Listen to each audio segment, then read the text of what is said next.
A millionaire watches with growing concern his 5-year-old son, who has been confined to a wheelchair for months, claiming terrible pain in his legs.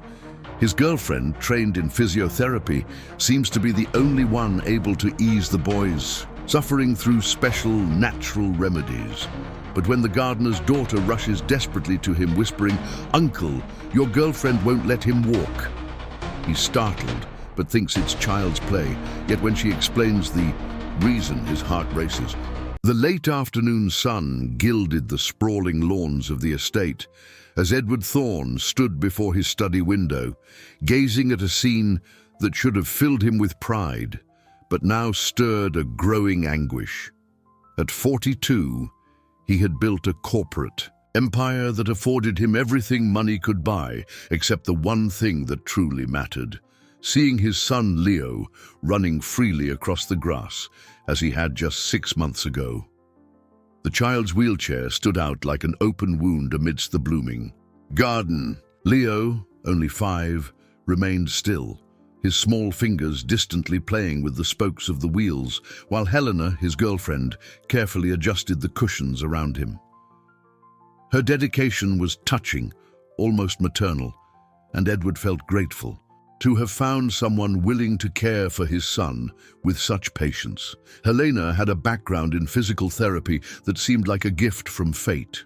When Leo began complaining of inexplicable leg pains, she immediately took over his care, applying specialized massages and preparing natural remedies that seemed to be the only ones capable of easing the boy's suffering. Without her, Edward didn't know how he would have managed his son's sudden deterioration.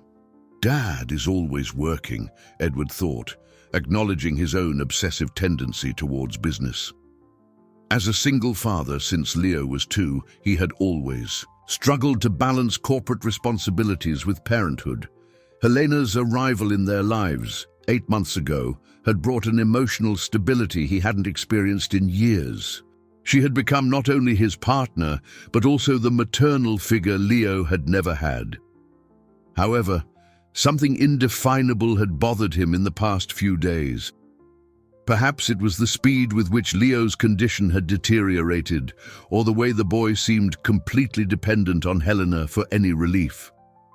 The doctors consulted couldn't identify the exact cause of the progressive paralysis, merely prescribing rest and intensive physical therapy, precisely Helena's specialty. Edward watched Helena stand up and walk towards the kitchen, promising Leo she would prepare his favorite snack with the special remedies that made the pain subside. The boy smiled faintly, completely trusting the woman who had become his savior. The scene should have reassured Edward, but inexplicably it left him uneasy. It was then that he saw Anna, the 10-year-old daughter of his gardener Carmen, running desperately towards him. The girl, normally shy and reserved, crossed the garden with the look of panic that immediately alerted all of Edward's paternal instincts. She glanced quickly around, making sure Helena had truly entered the house before approaching the window where he stood. "Uncle Edward," Anna whispered, her voice trembling with fear and urgency, "I need to tell you something very serious about Leo. It's about Helena. She won't let him walk." The words tumbled out in a desperate rush, as if the girl had rehearsed this moment for a long time. "She puts a strong medicine in his food that makes his legs weak. I've seen it many times." Edward felt his blood run cold as Anna extended a small, empty vial towards him. "I found this in the kitchen trash," she explained, nervously glancing at the house door. "There are always these vials after she gives Leo his medicine. My mum doesn't know I picked them up, but I knew something was wrong." With trembling hands, Edward took the vial and read the label that would change his life forever. The words, "veterinary muscle relaxant for large animals," danced before his eyes like a death sentence. His world collapsed in that instant, as he realized he might have been blindly manipulated by someone willing to deliberately destroy his own son's mobility. Anna's innocence contrasted brutally with the gravity of her words, and Edward understood that his life had just split into a before and an after that desperate whisper in the golden afternoon garden. The night brought with it a restlessness Edward had never experienced. He stored the vial in his office safe, away from curious eyes, as his mind struggled to process Anna's devastating accusation. As a man who had built an empire based on quick, precise decisions, he found himself paralyzed for the first time in years, unable to distinguish between paranoia and protective instinct. Helena returned from the kitchen with Leo's snack, carrying a colorful tray with sandwiches cut into fun shapes and a glass of juice she had personally prepared. Her dedication in every detail was evident, from the way she arranged the food to the tenderness with which she helped the boy position himself better in his chair. Edward watched her every movement, searching for signs of guilt or nervousness, but found only the same tenderness as always. "Leo needs to take his natural medication before his snack," Helena explained, pulling a small dropper from her pocket. "It's just a few drops that help relax his muscles and lessen the pain." She smiled at Edward with that sweet expression that had won him over months ago. Dr. Henderson recommended keeping the routine religiously for the treatment to be effective. Edward forced a smile, but his heart quickened as he saw the dropper. It was identical to what Anna had described. He watched Helena carefully apply 3 drops into Leo's juice, stirring the drink with a small spoon before handing it to the boy. The gesture seemed natural, maternal, but now carried a sinister weight that made him nauseous. "How did you meet Dr. Henderson again?" Edward asked, trying to sound casual as he approached his son's chair. Leo smiled happily, savoring the carefully prepared juice. The boy's innocence contrasted brutally with the suspicions poisoning his father's mind. "I worked with him at a specialized clinic before we met," Helena replied promptly. "He's one of the best specialists in pediatric muscular disorders in the country. I was very lucky to stay in touch with him when Leo started showing symptoms." She caressed the boy's hair with genuine tenderness. "Without his treatment, our little one would be suffering much more." The explanation sounded perfectly logical, but Edward couldn't shake the image of the veterinary vial. He decided to subtly test his suspicions. "Maybe we should get a second medical opinion just to confirm the diagnosis," he suggested, watching Helena's reaction intently. For a fraction of a second, something flashed across her face, a glimmer of irritation or concern that vanished as quickly as it appeared. "Of course, my love," she agreed, immediately recovering her affectionate tone. "But you know how anxious Leo gets with unfamiliar doctors. Dr. Henderson has already gained his trust, and interrupting the treatment now could jeopardize all the progress we've made." Edward nodded, pretending to accept the logic of the argument. But internally his distrust grew. Helena always had ready answers, always knew exactly what to say to quell his concerns. This ability, which he once considered an admirable quality, now deeply unsettled him. After the snack, Helena took Leo for physical therapy exercises in the adapted room Edward had specially built for his treatment. He followed them, watching, as she carefully manipulated the boy's legs, applying massages that seemed to provide immediate relief. Leo smiled throughout the process, clearly trusting her care. She genuinely cares for him, Edward thought, fighting against his own suspicions. How can I distrust someone who dedicates so much time and energy to Leo's well-being? But the image of the vial remained etched in his mind like a brand. That night, after Helena fell asleep beside him, Edward lay awake for hours, watching her serene face in the dim light. As a man accustomed to blindly trusting those close to him, he felt lost in a labyrinth of doubts. What if Anna was wrong? What if it was just a coincidence?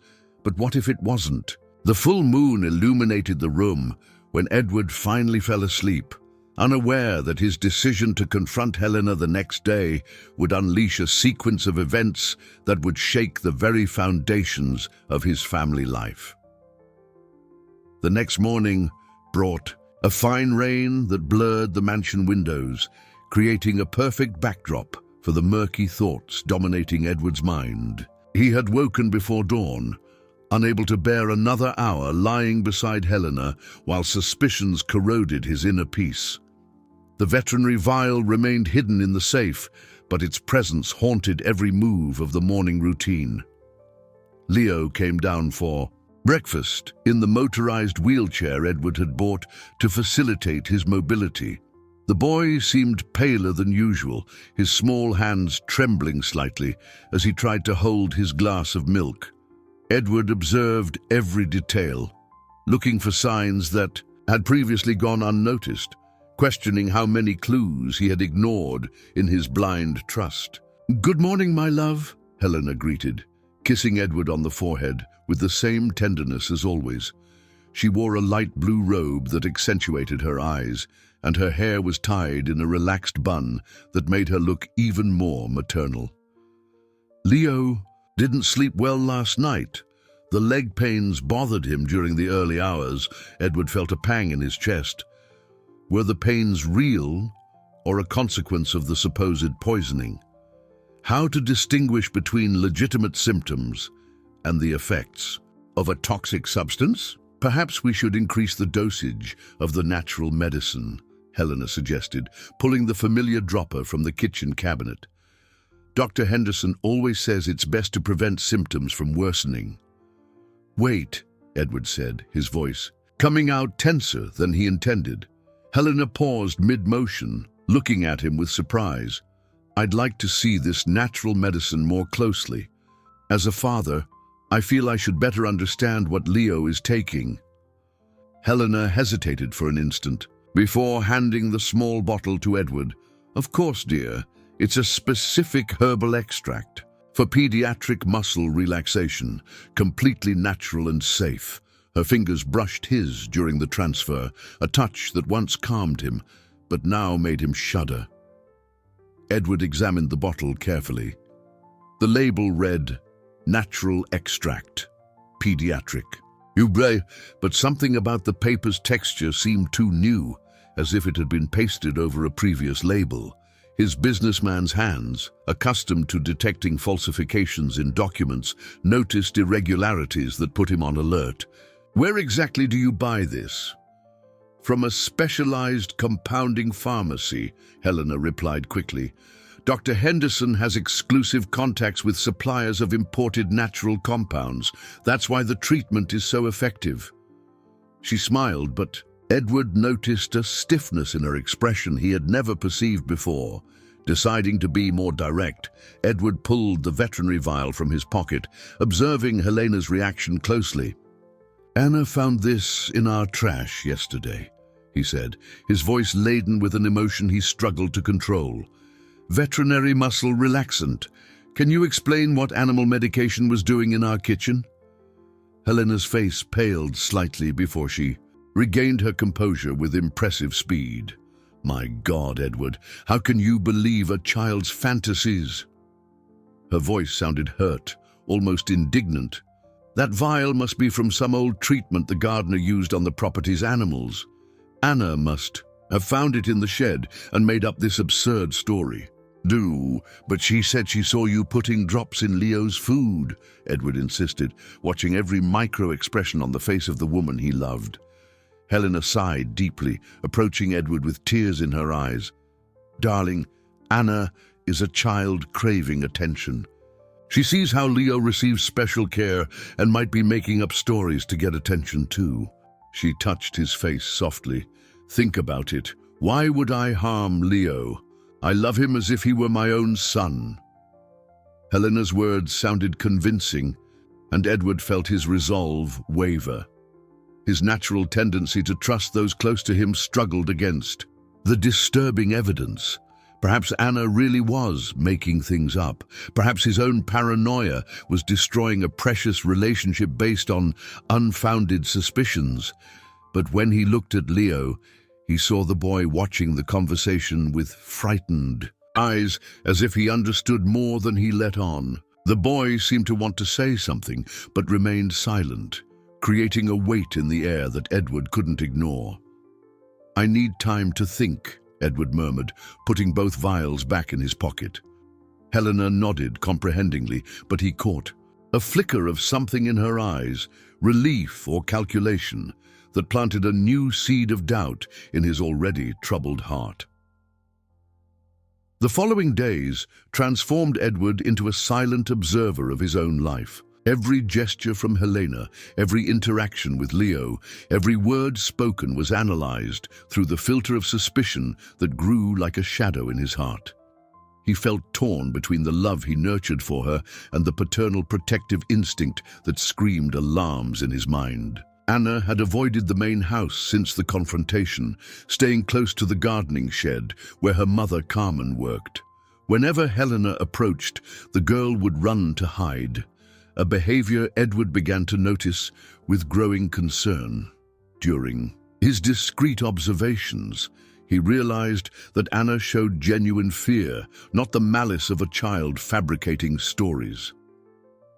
On Tuesday, while pretending to work in his study, Edward saw Helena preparing Leo's lunch in the garden through the window. She had set up a small table under the pergola, creating a picturesque setting for an outdoor meal. The boy smiled as she arranged the plates, but Edward noticed how Leo nervously looked at the glass of juice Helena carefully prepared. "Daddy, can I have water instead of juice today?" Leo asked in a small voice. The simple request echoed in Edward's heart like a cry for help. Why would a 5-year-old refuse fruit juice? Why would he seem so apprehensive watching Helena prepare his drink? "Of course not, darling," Helena replied sweetly, but Edward detected an underlying firmness in her voice. "The juice has special vitamins that help your legs get stronger. Remember what Dr. Henderson always says about the importance of nutrition in treatment?" She carefully stirred the liquid with a small spoon, a ritual Edward had witnessed hundreds of times without questioning. Leo lowered his eyes and reluctantly accepted the glass. Edward watched his son drink slowly, as if each sip were a sacrifice. There was something deeply unsettling about the child's resignation, a submission that shouldn't exist in someone so young. How had he not noticed before that Leo seemed to be forced to consume something against his will? After lunch, Helena took Leo for his daily physical therapy session. Edward followed them discreetly, positioning himself where he could observe through the half-open door of the exercise room. Helena manipulated Leo's legs with seemingly professional movements, but the boy grimaced in pain during the procedures. "It hurts, Helena," Leo murmured, tears streaming down his rosy cheeks. "I know, my love, but it's necessary for you to walk again," Helena replied, her voice filled with a patience that was beginning to sound forced to Edward's ears. "The pain means the treatment is working. Soon you'll be running around the garden again." Edward felt his stomach churn as he realized a disturbing contradiction. If the pain indicated improvement, why was Leo growing progressively weaker? Why did physical therapy, which should strengthen him, seem to debilitate him more with each session? The questions piled up in his mind like pieces of a sinister puzzle. That afternoon, while Helena was out buying medicine, Edward took the opportunity to talk to Leo alone. He approached the wheelchair where the boy rested in the garden, surrounded by the toys he had abandoned when the pains began. "Leo, Daddy needs to ask you an important question," Edward said, kneeling beside his son. "Do your legs really hurt, or is there something else bothering you?" The boy looked around nervously before whispering, "Daddy, my legs feel weird after I drink Helena's juice. They get heavy and I can't move them properly." His innocent words hit Edward like a punch to the gut. "But she said it's normal and that I can't tell anyone because people won't understand the special treatment." Leo's revelation confirmed Edward's worst fears. Helena had instructed a 5-year-old to lie about his own symptoms, manipulating his childish trust to conceal the effects of the substance being administered. The discovery filled Edward with a cold, calculated fury he struggled to control. "Leo, did you tell anyone else about this?" Edward asked, trying to keep his voice calm so as not to scare his son. "Only Anna," Leo replied. "She said she knew something was wrong and that she was going to tell you. But Helena found out we talked and said Anna was trying to hurt our family." Edward understood then that Anna had been braver than he imagined, and that Helena was systematically isolating Leo from any external source of support or testimony. The discovery of Leo's manipulation transformed Edward into a determined investigator.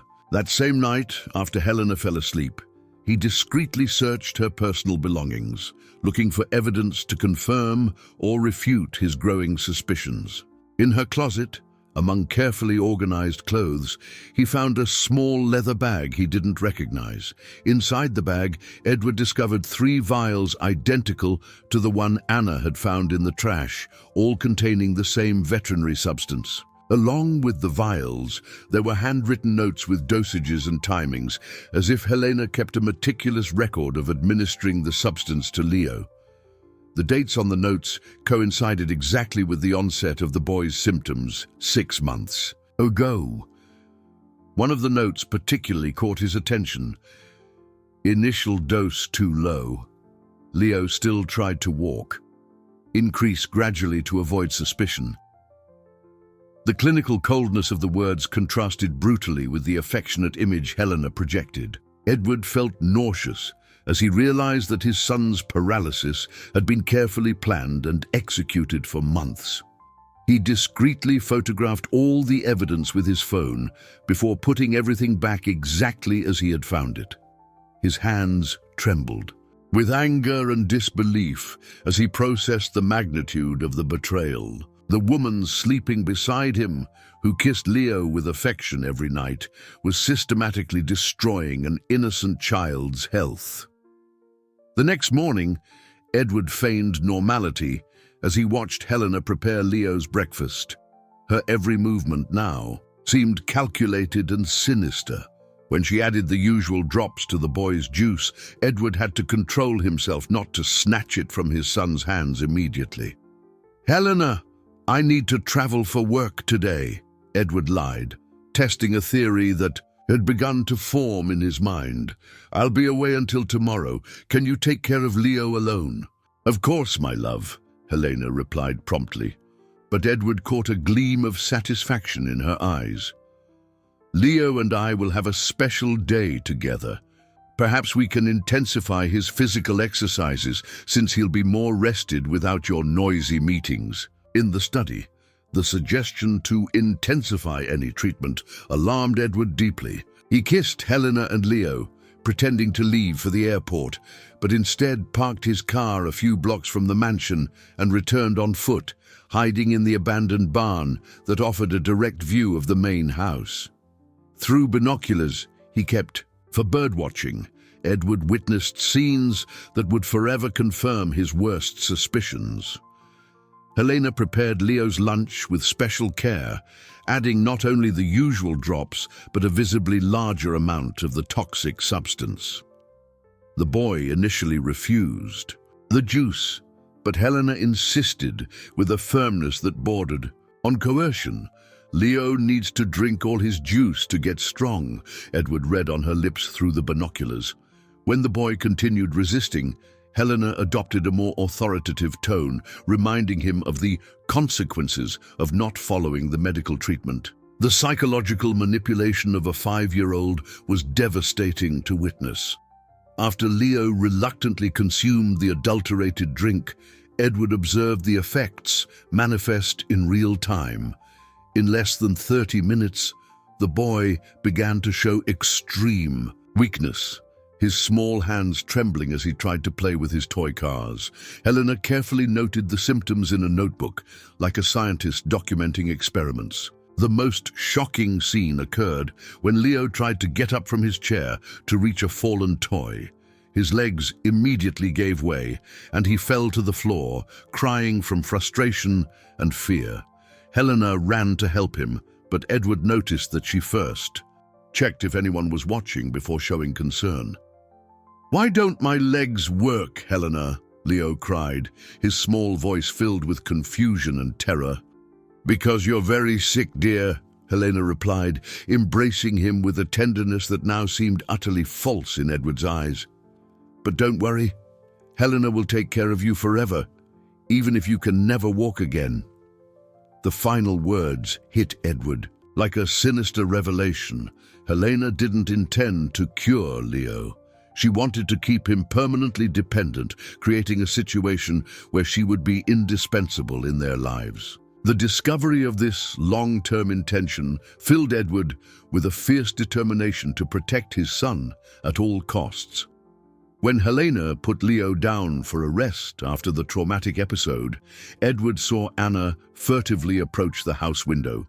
Obviously, concerned by the boy's cries, the girl's courage in continuing to monitor the situation, even after being discouraged, proved she was the only reliable ally Leo had at that moment. Edward returned to the mansion that night, pretending he had just arrived from his business trip, carrying gifts for Leo and flowers for Helena.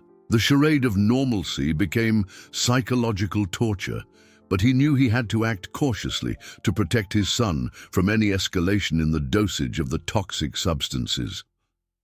"How was your day?" Edward asked, embracing Helena with a forced affection that cost him every ounce of self-control. She smiled with that familiar sweetness, reporting how it had been a productive day of physical therapy and how Leo was responding well to the intensified treatment. "Leo fell asleep earlier today," Helena explained, seductively arranging her hair.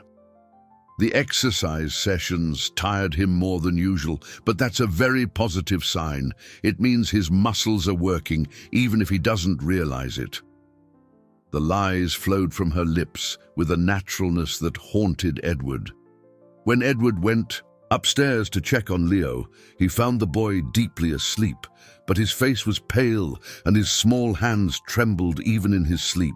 He gently touched his son's forehead and felt a slightly low temperature, another sign of the veterinary substance's effects on his delicate system. The next day, Edward decided to investigate Helena's professional background more deeply. Using his business contacts, he ordered a discreet background check that revealed disturbing information. Helena had only a basic physical therapy aid certificate, not the specialized training she claimed to have. More alarmingly, she had worked at 3 veterinary clinics in the last 5 years, always with access to controlled medications. The private investigator found a disturbing pattern in Helena's previous relationships.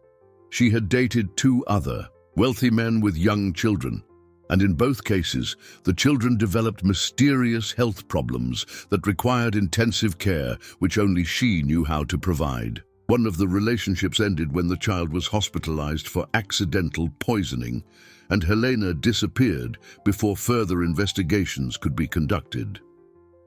The discoveries filled Edward with horror as he realized that Leo was not Helena's first victim. She seemed to follow a calculated pattern: identify vulnerable single men with young children, gain their trust through seemingly dedicated care, and then create situations of absolute dependence through medical manipulation. During lunch, Edward observed Helena with new eyes. Every affectionate gesture towards Leo now seemed an elaborate performance. When she prepared the juice with the usual drops, Edward noticed how her fingers moved with surgical precision, measuring each dose like someone with extensive experience handling chemical substances. "Helena, you've mentioned Dr. Henderson several times," Edward said casually. "I'd like to schedule an appointment to speak with him personally about Leo's treatment."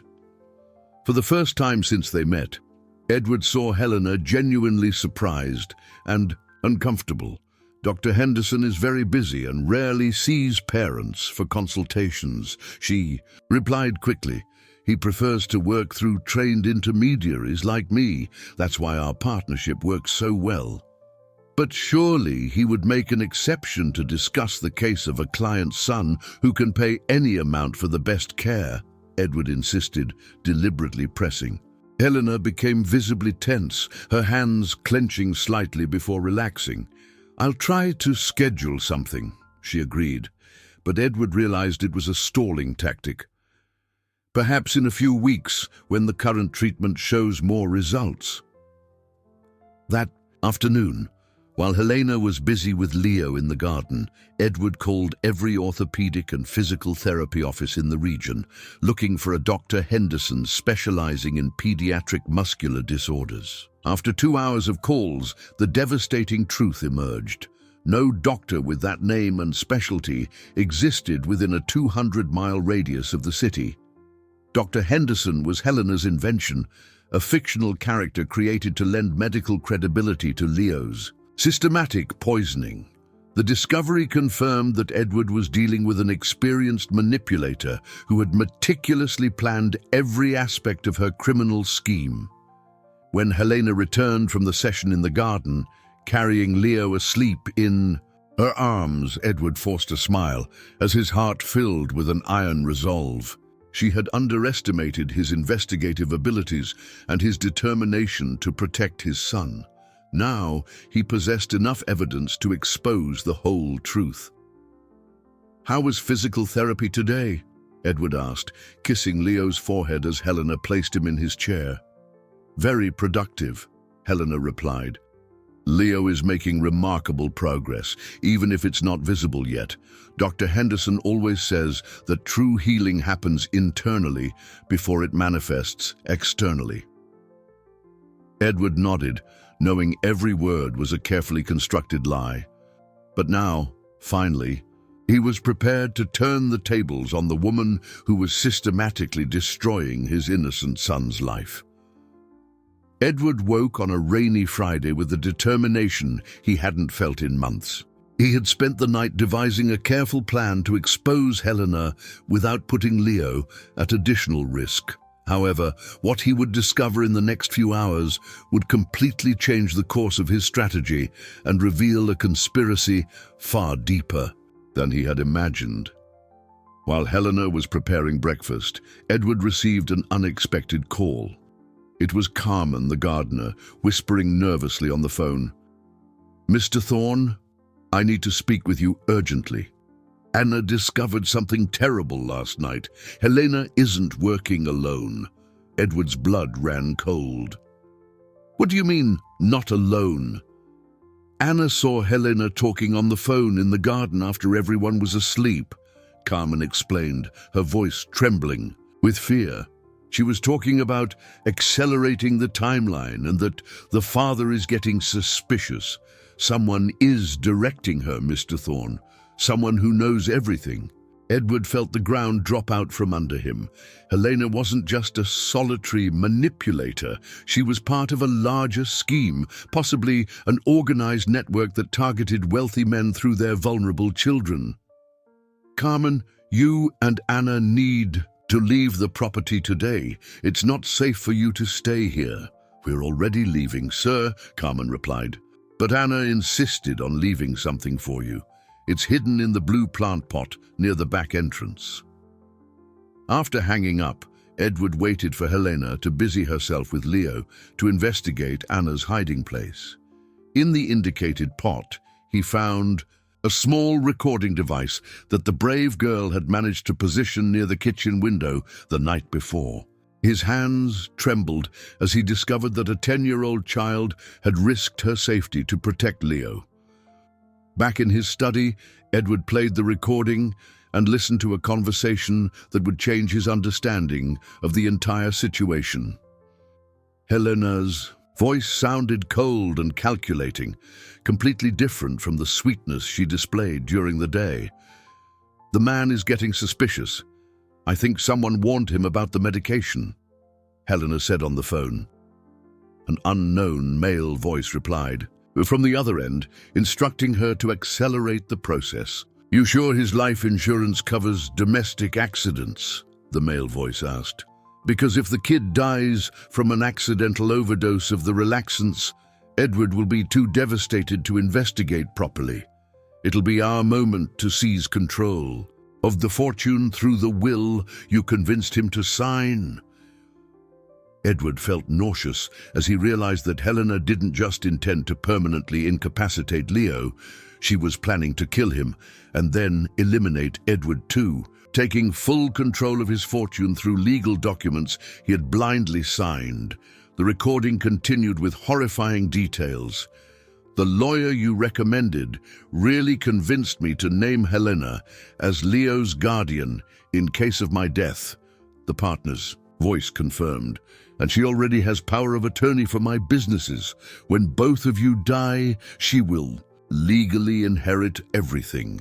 Edward remembered how Helena had suggested better organizing his documents a few weeks ago, recommending an attorney specializing in estate planning for single parents.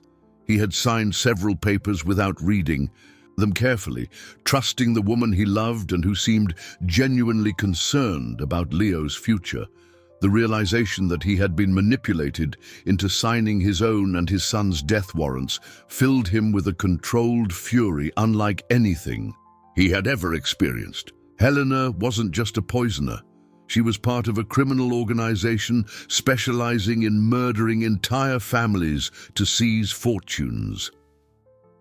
When Helena returned from the garden carrying Leo, Edward feigned normality as he watched her every move with new perspective. She was not only dangerous to Leo, she was a mortal threat to both of them, and time was running out rapidly. "Leo seems weaker today," Helena commented casually, as if discussing the weather. "Perhaps it's time to significantly increase the dosage of the medication. Dr. Henderson always says that the most severe cases require more aggressive treatments." Edward understood that the significantly increased dosage was likely the final dose that would kill Leo. Helena was implementing the terminal phase of her plan, convinced that he remained completely manipulated and unaware of the danger. "Of course," Edward agreed, his voice sounding natural despite his internal desperation. "Do whatever is necessary to help our son." As Helena smiled with satisfaction, believing she had convinced Edward to authorize the murder of his own son, he was already mentally devising a desperate plan to save Leo and expose the entire criminal network that had infiltrated his family. Life through the woman who had pretended to love him. The discovery of the murderous conspiracy transformed Edward into a completely different man. Every second now represented a matter of life or death for Leo, and he knew he needed to act with surgical precision so as not to alert Helena to his discovery. The slightest slip could result in the acceleration of her plan, putting his son in immediate danger. During lunch, Edward watched Helena prepare Leo's juice with heightened attention. Her hands moved with the same delicacy as always, but now he knew that every added drop was a step closer to the lethal dose she planned to administer. When she handed the glass to Leo, Edward had to use all his willpower not to intercept it. "Daddy, can I play in the garden after lunch?" Leo asked in a voice weaker than usual. The substance was clearly affecting not only his legs, but also his general energy and motor coordination. Edward noticed how the boy held his fork with difficulty, his small fingers trembling with the effort. "Of course, my love," Edward replied, forcing a smile as his heart shattered. "Helena, could you prepare some special snacks for us to take to the garden? I want Leo to have extra energy to play." Helena nodded enthusiastically, interpreting the request as a sign that Edward was completely oblivious to the real situation. "I'll prepare that special energy juice he loves so much," she said, her eyes gleaming with a malice Edward could now clearly detect. While Helena was busy in the kitchen, Edward took the opportunity to send urgent messages to his private attorney and a trusted doctor who didn't know Helena. He needed to invalidate the documents he had signed and get specialized medical help to reverse the effects of Leo's poisoning. But all of this had to be done without raising suspicion. "I need you to come to my house immediately," Edward wrote. To Dr. Clark, a renowned pediatrician who had attended his family for years. "Leo is being systematically poisoned. Don't tell anyone about this and don't come through the main door. Use the back entrance at 3:30 p.m. when Helena is busy with physical therapy." Dr. Clark's reply arrived quickly. "Edward, this is very serious. I'm on my way with a discreet team. Prepare samples of any substance you suspect is being used."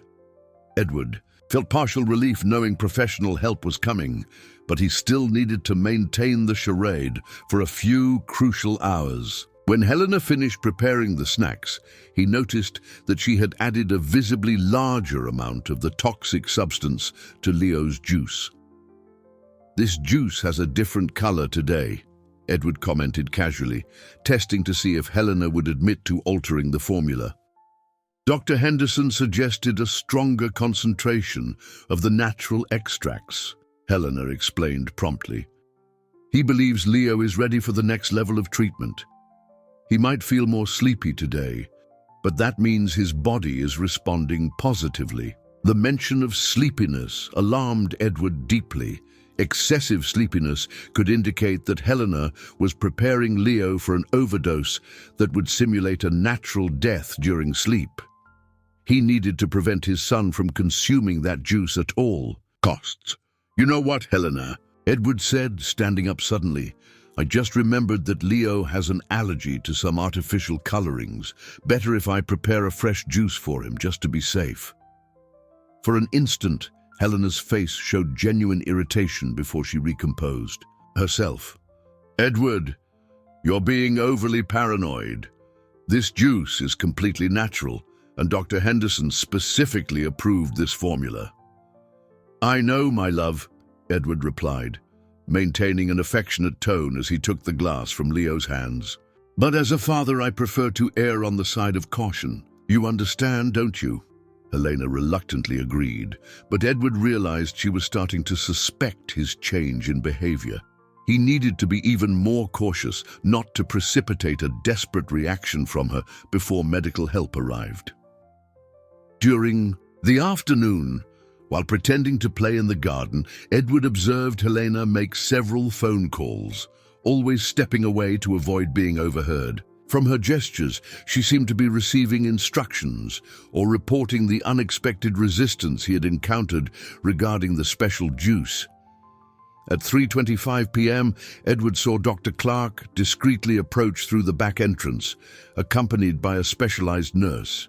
His heart pounded, knowing he would finally have professional help to save Leo, but he also knew that the next few minutes would be the most dangerous, as Helena could react violently upon discovering that her conspiracy had been exposed.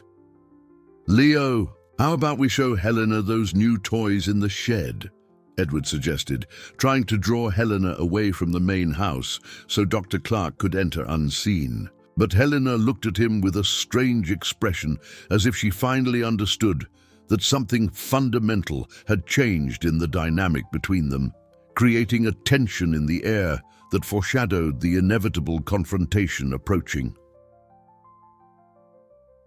The suspicion in Helena's eyes grew like a storm forming on the horizon.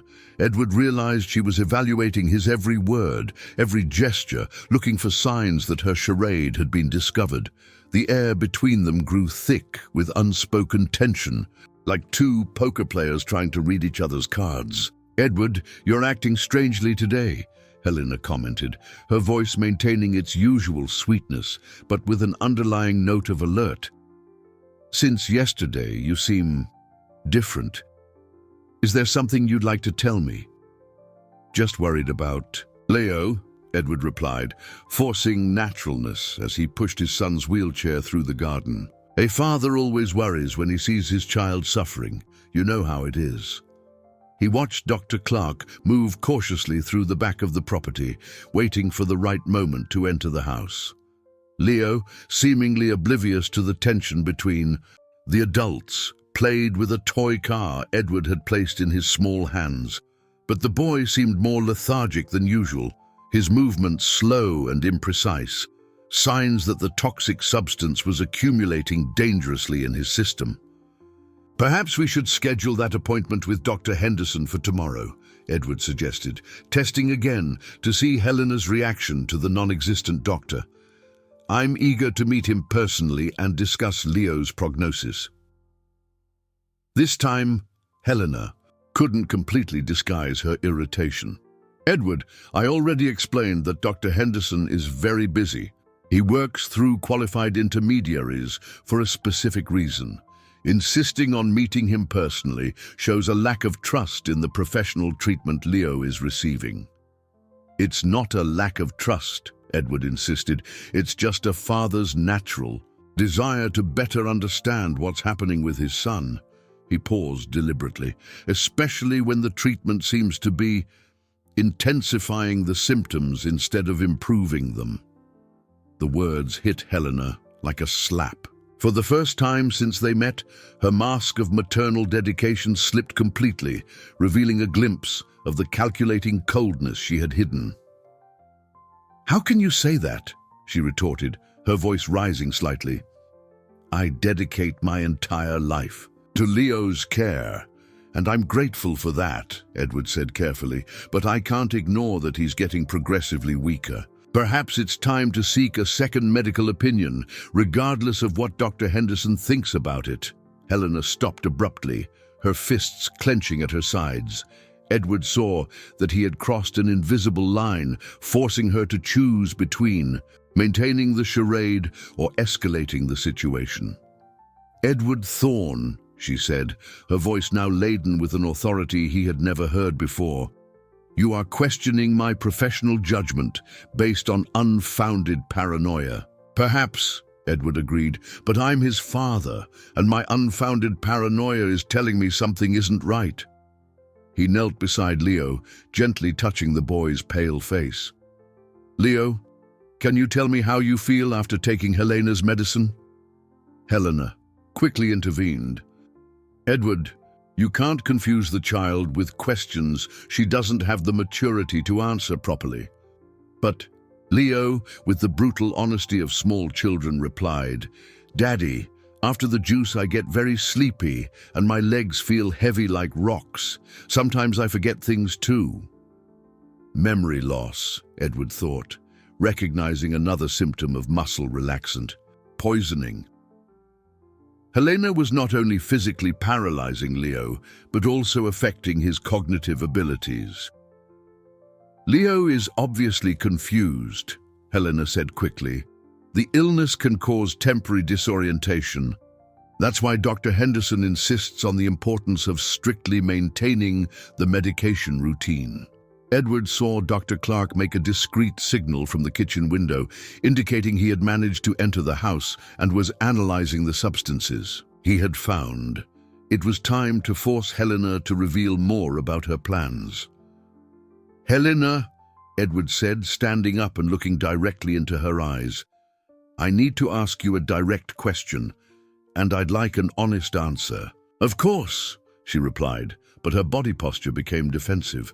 "Do you truly believe Leo will fully recover with this treatment?" The question caught Helena off guard. For several seconds, she visibly struggled to formulate a response that would keep her charade intact. "What exactly are you insinuating?" "I'm asking if you honestly expect my son to walk again someday," Edward pressed, "or if you're preparing us both to accept that he will remain in a wheelchair permanently." Helena looked around nervously before replying, as if seeking an escape route. "Some conditions are more challenging than others. The important thing is that Leo receives proper care, regardless of his future limitations." "Care that only you can provide," Edward observed, finally verbalizing his understanding of her plan. "Exactly," Helena confirmed, unaware that she had just admitted her intention to keep Leo permanently dependent to ensure her own indispensability in their lives. The sound of approaching footsteps from the back entrance made Helena turn her head sharply. Dr. Clark emerged from the house, carrying a small medical bag and displaying a grave expression that Edward immediately recognized. The pediatrician had found enough evidence to confirm the worst fears about Leo's systematic poisoning. "Who is that man?" Helena asked, her voice betraying the first real sign of panic since Edward had met her. Her posture instantly shifted from defensive to clearly alarmed, like a cornered animal assessing its escape options. "Dr. Clark has been Leo's pediatrician for years," Edward explained calmly, watching Helena's every micro-expression. "I thought it would be interesting for him to speak with Dr. Henderson about the case. You know, a professional collaboration between specialists." Helena's face visibly paled. "Edward, you can't just bring unknown doctors to interfere with Leo's specialized treatment without consulting Dr. Henderson first. This could jeopardize all the progress we've made." Dr. Clark approached the group, his experienced eyes quickly assessing Leo's condition in the wheelchair. "Mr. Thorne," he said, his voice carrying controlled professional urgency, "I need to speak with you immediately, in private." "There are no secrets between Helena and me," Edward said, a calculated lie to force the situation. "Dr. Clark, feel free to speak openly about anything related to Leo's health." The pediatrician hesitated for a moment before looking directly at Helena. "Madam, in my 30 years of medicine, I have never seen a case so clearly indicative of poisoning by veterinary muscle relaxants in a child. The samples I analyzed in the kitchen contain concentrations that could be lethal for a child of Leo's weight." The silence that followed was deafening. Helena stood completely still, as if time had stopped for her. Edward watched various emotions cross her face: surprise, anger, fear, and finally a calculating coldness he had never seen before. "I don't know what you're talking about," Helena said, her voice now completely different, devoid of warmth, devoid of tenderness, just a metallic hardness. "If you found veterinary substances in the house, it must be because the gardener left them somewhere inappropriate." "The gardener was fired a week ago," Edward reminded her gently. "And these substances were in your personal bag, Helena, along with detailed notes on dosages and administration times that exactly match Leo's symptoms." Helena looked from Edward to Dr. Clark, rapidly assessing her options. "You don't understand," she said, changing strategy. "Everything I did was for love of this family. Leo was becoming too hyperactive, taking unnecessary risks in the garden. I just wanted to protect him from hurting himself." "Protect him by chemically paralyzing him?" Dr. Clark asked, his voice filled with professional indignation. "Madam, what you did constitutes medical torture of a defenseless child." "I would never hurt Leo," Helena screamed, completely losing her composure. "I love him more than anyone in this world. Everything I did was to keep him safe and to ensure our family stayed together." "Our family?" Edward repeated, finally verbalizing the question that had tormented him for weeks. "Helena, Leo isn't your son. I'm not your husband. What family do you think you're protecting?" The words hit Helena like a bucket of cold water. For a moment, she seemed completely lost, as if she had been torn from an elaborate delusion. "We are a family," she murmured, more to herself than to them. "I took care of him when he was sick. I dedicated my life to him. That makes us a family." Dr. Clark took advantage of Helena's confusion to approach Leo and begin a quick assessment. "Weak pulse, diminished reflexes, clear signs of central nervous system depressant intoxication," he murmured to Edward. "We need to get him to the hospital immediately to start the detoxification process." "No!" Helena screamed, moving suddenly towards Leo's chair. "You can't take him from me!" I'm the only person who knows how to care for him properly. Without me, he'll suffer. Edward blocked Helena's path, positioning himself protectively between her and Leo. Helena, it's over. I know about your history with other families. I know about the other men, the other children you poisoned. I know about your partner on the phone and the murder plots. The mention of her partner and the murder plots made Helena recoil as if she'd been punched. Her eyes widened with genuine surprise and fear. How did you? She began, before cutting herself off, realizing she had inadvertently confirmed the existence of the larger conspiracy. Anna recorded your phone conversation, Edward explained. A brave 10-year-old child exposed your entire criminal scheme because she cared more about Leo's safety than her own protection. Helena looked around desperately, like a wounded animal seeking an escape, finally understanding that her elaborate charade had completely crumbled, and there was no longer any way to pretend to be the dedicated caregiver Edward had loved. Helena remained motionless for long seconds, as if processing the magnitude of her exposure. When she finally looked up, Edward saw a complete transformation in her eyes. The affectionate woman he had known had vanished, replaced by someone cold and calculating he had never truly met. You have no idea what you've just done, Helena said, her voice now laden with a barely disguised threat. Leo needs me. Without the proper treatment, he could have seizures. He could fall into a coma. You're putting his life at risk because of male paranoia. Dr. Clark, who continued to discreetly examine Leo, looked up with professional indignation. Madam, what this child needs is supervised medical detoxification, not more doses of the substance that is destroying his nervous system. Nervous system? Edward repeated, feeling his blood run cold. Dr. Clark, could there be permanent damage? The pediatrician hesitated before responding, looking meaningfully at Leo, who seemed to be following the conversation more attentively than he. Let on.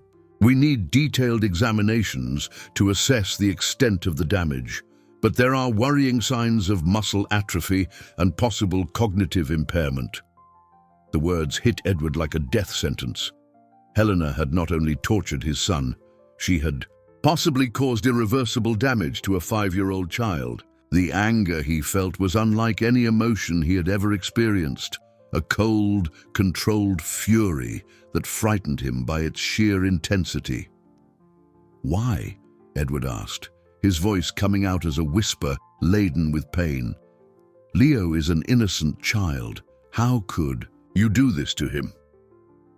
Helena let out a bitter laugh that contrasted brutally with all the displays of affection Edward had witnessed for months. You men are all the same, she said, her mask finally falling completely. You think you can use women as convenient nannies and then discard us when you don't need us anymore. I never used you, Edward protested, genuinely confused by the accusation. I loved you. I thought you loved Leo too. Love. Helena laughed again, the sound echoing through the garden like broken glass. Edward, you've known me for less than a year. What you call love is just convenience. You needed someone to care for Leo so you could remain obsessed with work. Helena's accusations contained painful kernels of truth that Edward couldn't completely deny. He really had felt relieved to find someone willing to take on the parenting responsibilities he struggled to balance with his professional life. But that doesn't justify poisoning a child, said Dr. Clark, intervening in the conversation with medical authority. Madam, regardless of your feelings toward the father, Leo is an innocent victim of your actions. Victim? Helena turned to the pediatrician with flaming eyes. I dedicated 8 months of my life to caring for this child. I was here when he woke up crying in the middle of the night, when Edward was traveling on business. I was here when he needed medical attention, when Edward was too busy to notice his own son was suffering. Edward felt every word like a stab, recognizing the painful truth behind Helena's manipulative accusations.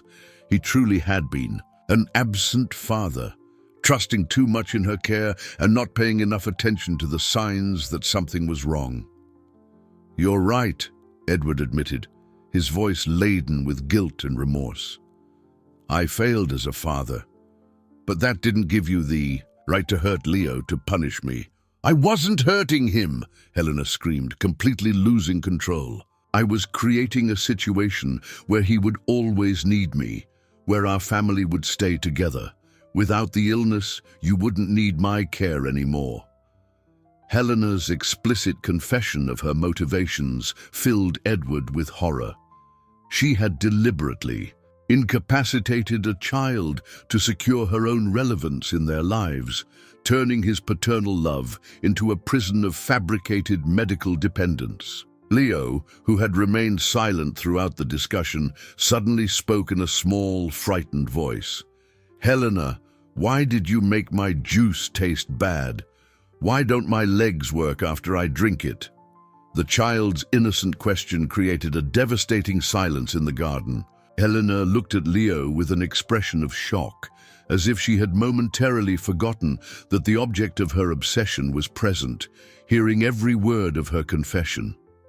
"Leo, you don't understand," she began, trying to regain some semblance of her maternal persona. "Everything I did was to hurt him," Edward interrupted, finally verbalizing the truth he had struggled to accept. "Helena, you systematically tortured my son to manipulate me. There's no justification, no explanation that makes this acceptable." Helena looked from Edward to Dr. Clark, then to Leo, finally understanding that there was no longer any way to maintain any illusion about her actions or motivations, creating a moment of absolute tension that foreshadowed a desperate reaction.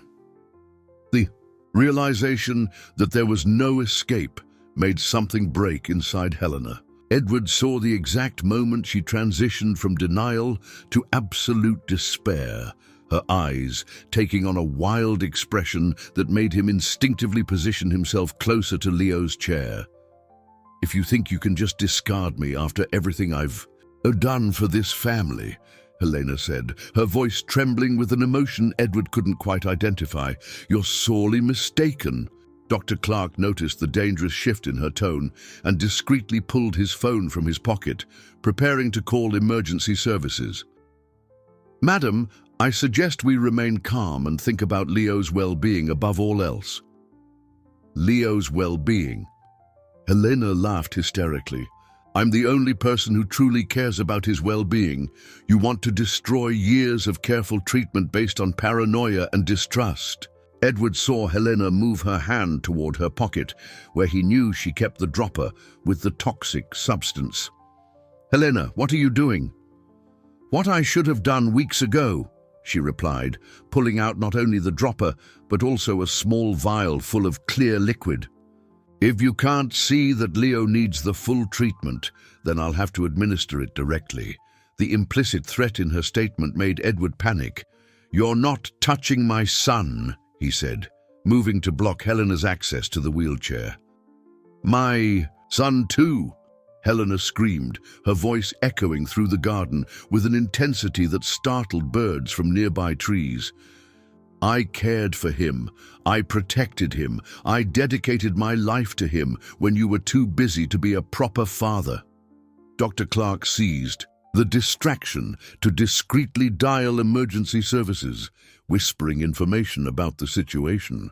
Edward caught fragments of the conversation: child in danger, toxic substances, unstable adult.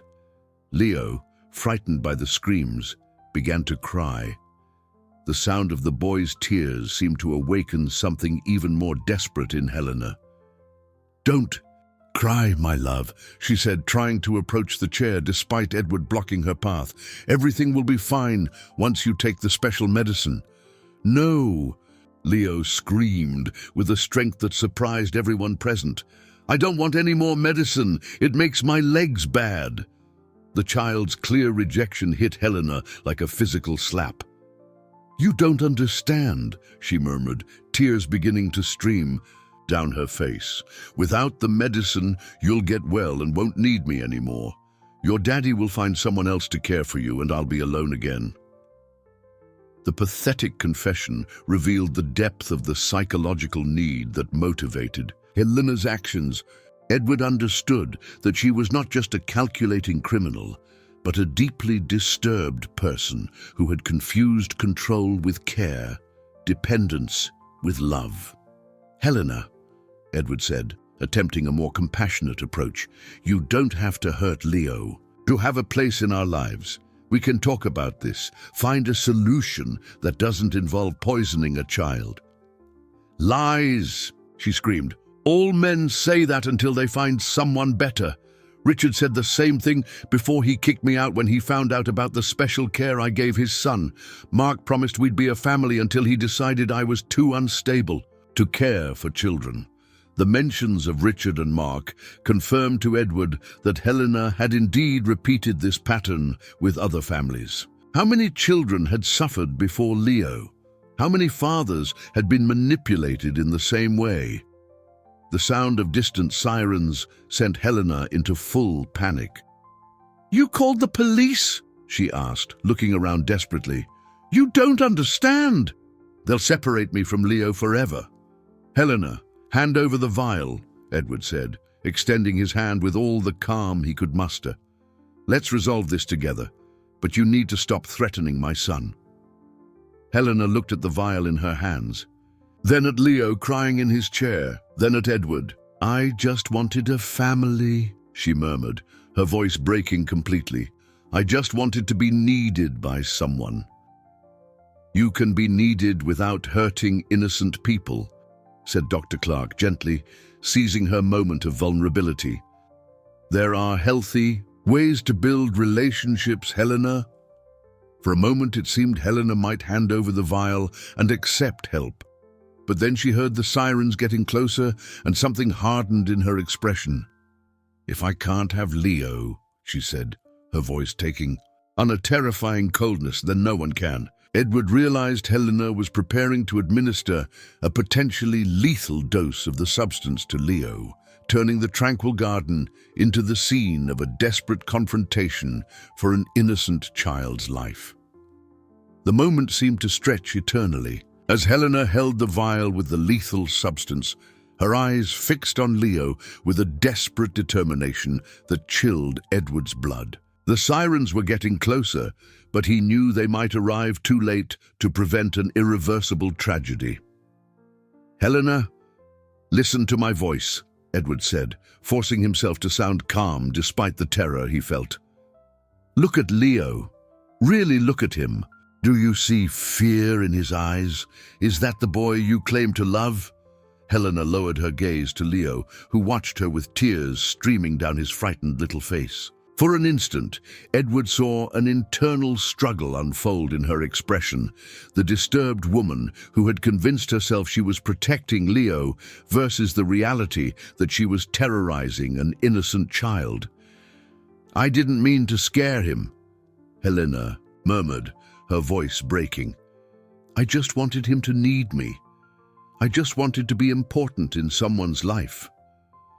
"You can be important in ways that don't hurt people," said Dr. Clark, taking advantage of her moment of hesitation to position himself. "Better. Helena, you have medical care knowledge that could legitimately help many children." It was then that a small, courageous voice cut through the tension. "Helena, please, don't give me any more bad medicine." Leo, even frightened and physically debilitated, found the strength to speak directly to his tormentor. "I promise I'll like you without the medicine. You don't have to make my legs bad for me to like you." Leo's innocent words hit Helena with more force than any argument from the adults. The vial trembled in her hands as she processed what a 5-year-old child had understood better than she did. Love cannot be forced through suffering.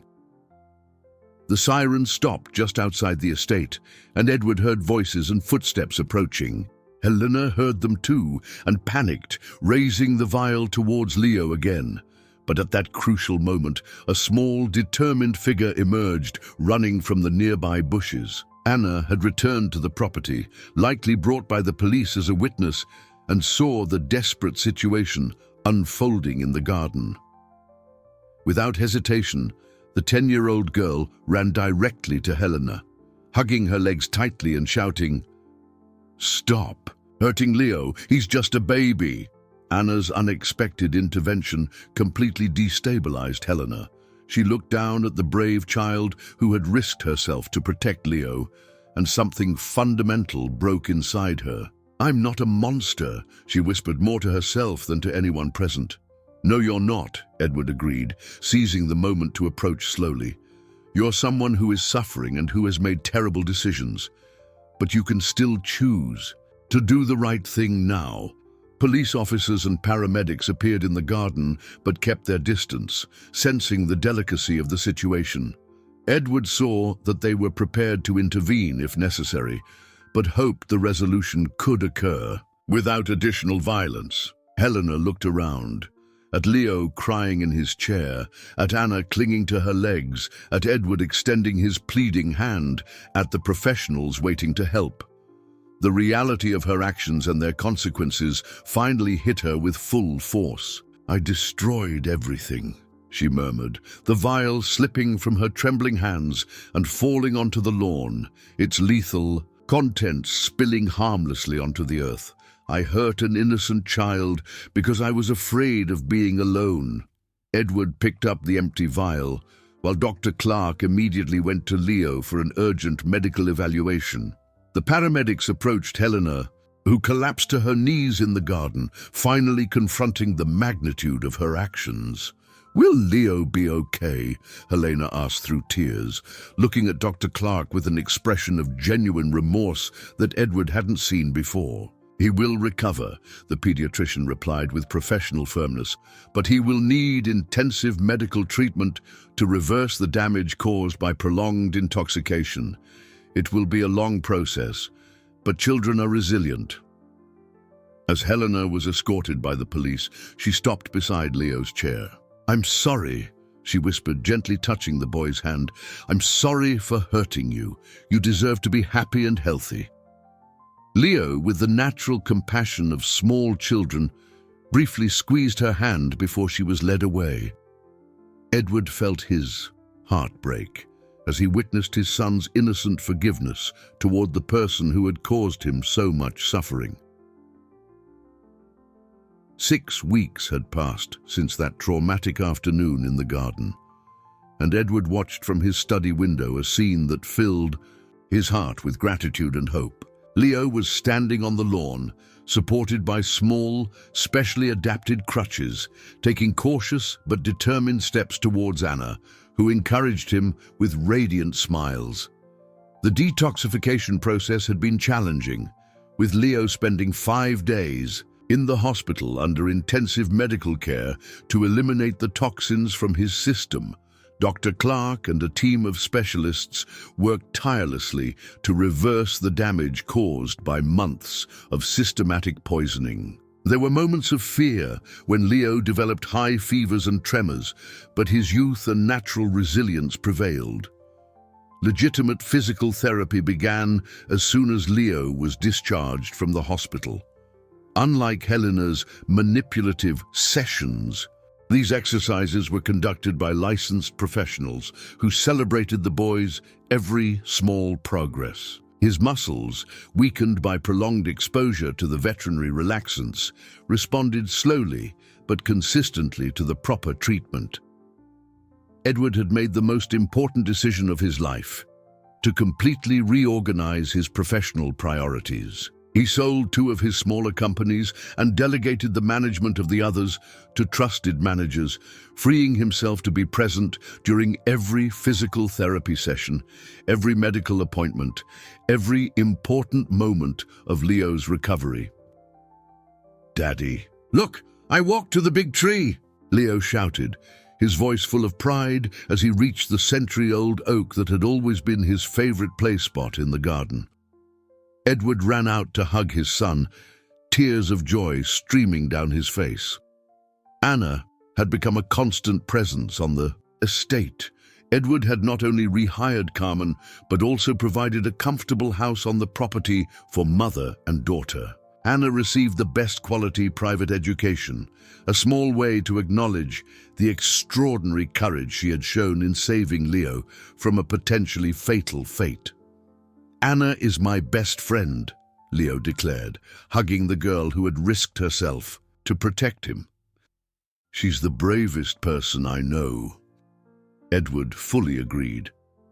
Anna's maturity and bravery had taught him valuable lessons about truly listening to the people around us, especially those whose voices are often ignored. He would never again assume that children make up stories when they try to warn adults about dangerous situations. Helena had been convicted of several crimes, including child abuse, attempted murder, and fraud. During the trial, it was revealed that she was part of a larger network that targeted wealthy men through the manipulation of their children. 3 other similar cases were uncovered, resulting in the arrest of several accomplices. Edward testified in court, not with anger, but with the determination to ensure that other families wouldn't go through the same trauma. Surprisingly, Helena had sent a letter to Leo during her sentencing, asking for forgiveness and explaining that she was receiving psychological treatment in prison. The letter was touching in its sincerity, acknowledging the harm she had caused and expressing hope that Leo would grow up strong and happy. Edward decided to keep the letter for when Leo was older and could decide if he wanted to read it. "Daddy," Leo said one sunny afternoon, "do you think Helena was very sad inside? Is that why she did bad things?" The question demonstrated impressive emotional wisdom for a 5-year-old child. "Yes, Leo," Edward replied. "Some people do terrible things when they're very hurt inside. That doesn't excuse what she did, but it reminds us to always be kind to the people around us." Anna, who had become an unofficial older sister to Leo, added, "And always talk to trusted adults when something feels wrong, even if other people say it's not. Important." Edward smiled, watching the two discuss life lessons with a depth many adults couldn't reach. The trauma they had faced, paradoxically, had strengthened their family bonds and taught them all about the importance of honest communication and genuine trust. In that moment, watching Leo take increasingly confident steps through the garden that had almost become the scene of a tragedy, Edward understood that sometimes the smallest voices carry the most important warnings. Anna's courage had saved not only Leo, but also exposed a scheme that could have victimized many other families. The estate, once a scene of manipulation and fear, now echoed with genuine laughter and the comforting sound of a child reclaiming his childhood. Edward had learned that true protection doesn't come from wealth or status, but from the ability to listen to those who truly care about us, build relationships based on mutual trust, and never allow work to become more important than the people we love. As the sun set over the gardens, where it had all begun with a little girl's courageous whisper, Edward felt a deep peace, knowing his family was finally safe, united, and built upon foundations of true love and genuine protection.